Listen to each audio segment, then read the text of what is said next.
What up guys, Mayan here with another video, and in this video I am going to go over how to make your kick and bass dance a little bit better. Alright, let's get to it. So music should be simple, and that's what my channel is all about. This video is gonna go over my techniques that I use to make sure that the kick and the bass are working really well together. It only took me about 5 years to figure this one out, so hopefully this will save you some time, money, and headaches. Alright guys, let's get to it. So we wanna make sure that over here it appears that it's tuned, right? I have this tuner, but since lower frequencies are hard to tune,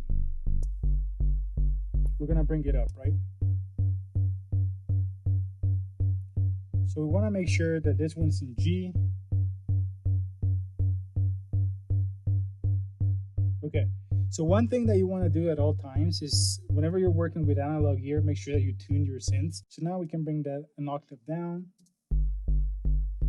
It's also in G, so that's great. So now we want to do the same thing here. The thing that is hard about tuning kicks is because it has such low end registries in the frequency spectrum. It's hard to actually get them to pitch. So what you want to do is you want to move them up around 12 semitones, just so you can get some of those higher tonalities. Let me show you guys. So right now I pitched this up 12 semitones.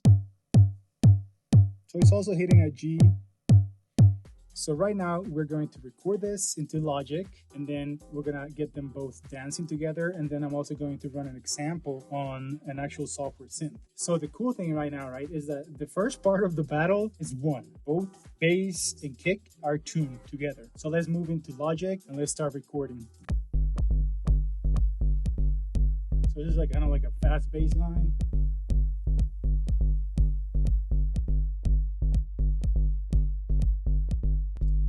So after we recorded the kick, I just wanted to double check that it was in tune. So the first thing that I did to hear, the lower bass line, this tuner is called the M tuner and it's free. And I just want to double check that it's in G.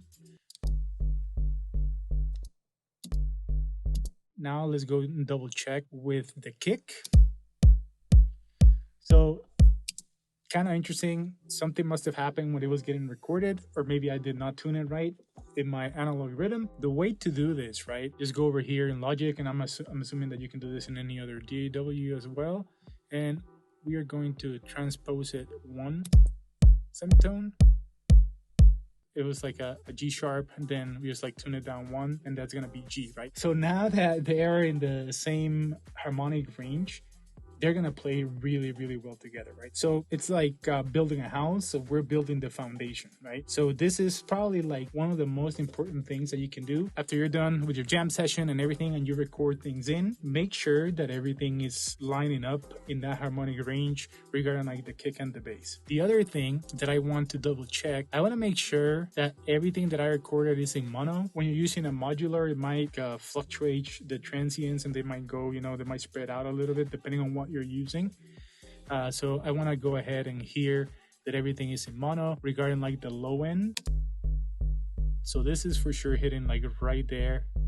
You might not have the PAC analyzer. You can do the multimeter for Logic, and then you can actually check ozone imager. You can do the same thing. Everything is going down the middle with the bass line. The kick's gonna be the same. We recorded it in mono. So now let's hear how both of them are working together. So the thing with this bass line is that it's hitting almost at the same time as you have the kick. So let's see how we can fix that, and if it needs fixing, right? I think that both, since they're tuned together, I think they're gonna work well. I kind of want to do a little experiment here for you guys, so you guys can hear how horrible it would sound if the kick was out of tune. This is G, this is G, 1 octave higher, right? So let's put in a note that has nothing to do with that harmonic that are interplaying with each other, right? So is that a tune? So this is basically what would be happening if you did not tune your kick and your bass line. So it's gonna be really out of tune, and that's why if you don't fix this from the get-go, later on in mix down, you have to do a lot more processing. So just make sure that that is in tune. All right, now let's get back into this thing. Let's see how the kick and the bass sound. So I believe that they're working really well together. One thing that we have to notice is that that G, which is the note that we're using for the kick and the bass, right, actually hits around like 48 hertz or 49. And we know that with the bass line, right, is registering everything in the low end. One thing that I kind of like do with all my bass lines, I try to like cut between like 20 hertz and 30 hertz just so like it's a little bit cleaner in my mix. Anything below the 49 mark, it's really not going to affect the sound of the bass line because it's not the note that is hitting, right? And it seems a little bit cleaner. It's going to help with other frequencies that we might be using in a track as well. Let's do a 24 cut. See, it's not taking away any of the power that's going to come through with the kick, right? So let's bring in the kick.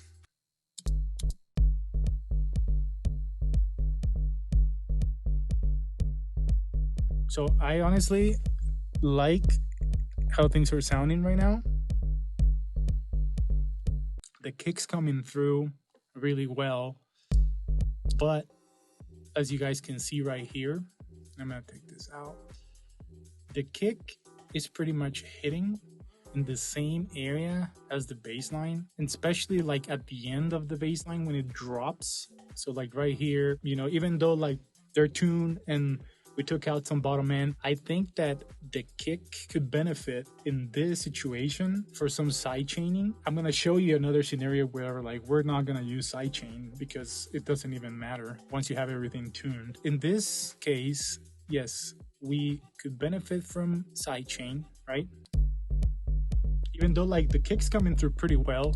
So I have been going through with the idea of, okay, so I'm gonna fit everything with EQ, with tuning and everything, and then if it doesn't work after that, then maybe you might want to do sidechain. And in this situation, when you have a bass line like this, where like it's going to be affecting when the kick's going to be coming in, especially on the one. So we are going to use some sidechain so like they dance a little bit better. So I use two plugins and then I make the decision on like, okay, what is the thing that I'm going to be more effective for my bass line and my kick for them to like dance better together. So the first one that we're going to use is going to be the track spacer. And the cool thing about this one is that you can tell the ducking based on EQing, right? And the frequencies that you're going to affect. If we go back and look at where the bass line is hitting,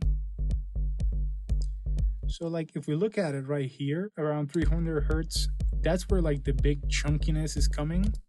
Maybe we want the track spacer to start cutting things above, like don't even worry about 500 hertz and above and just start, you know, filtering it down. So then you go over here, you do the side chain, and then we're going to bring the rhythm.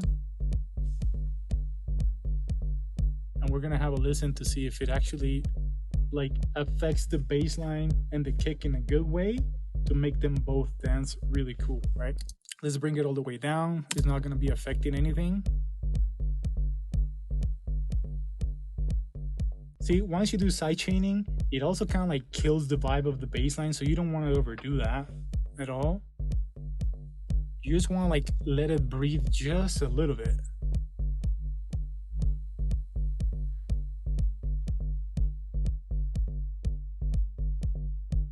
Maybe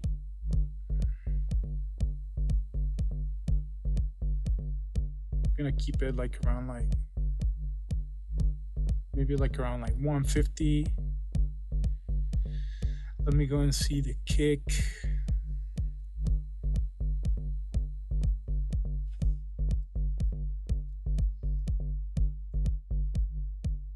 So like the big chunks of the kick are starting at 215, 260, but we really don't want to kill the vibe of the bass line, right? This is gonna help to cut a little bit of the low end. We're hitting around 180, and then above, you know, you have like the mid high like frequencies also coming through in the mix right now. So I think this is a good point where we can actually do the side chaining with this plugin. We can hear the difference. I think it also takes a little bit of the power of the bass line out. So I'm gonna bring it down a little bit. It's gonna affect it probably like around like 6%. Because I don't want it to be just killing the vibe of the bass line too. Like those two things are like the most important elements that you need in like a club track, right?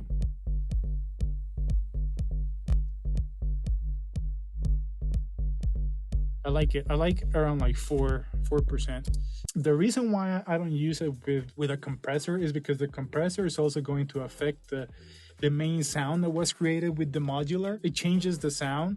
So sometimes, you know, you're grooving and you're making like sounds and everything, and then all of a sudden, you know, once you bring it in, you start processing it, like your bass line is not gonna sound the same as what you started, right? So like you really don't want to do that. So like for instance, like a modular system is just, you know, it takes time to warm up. You know, once you have everything going, that's when like things start to click. So you really don't want to mess with those sounds, right? So now I'm going to mute these ones and we're going to bring the retro synth. So we're going to use this, and now we're going to go over here and we are actually going to bring in, we're going to create a pattern with the new sequencer. And the cool thing here, right, is that, you know, you already have, you can actually like set up like the notes that you're going to be playing. If we look at what's going on here, right?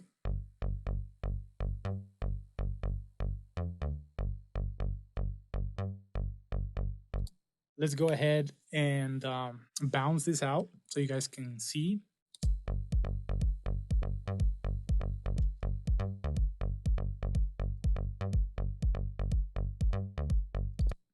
Let's go and see again if we want to cut down some of this bass line. I don't think you need to cut anything down, to be completely honest. I think they're both working really well.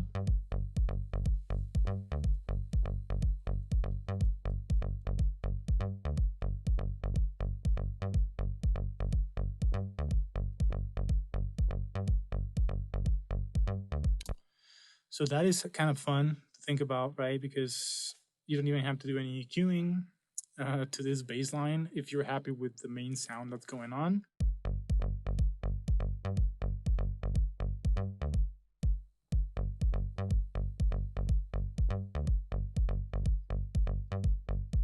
Now, for fun, let's go and see, and we're gonna use this other plugin that is by Cable Guys, and it's called Volume Shaper, just to see how much it affects the movement of the actual bass line with the kick. I don't think it's going to affect it at all. The same idea, right? If we look at the kick where it's hitting, I think that we can like cut out right around like 200 and see how that goes.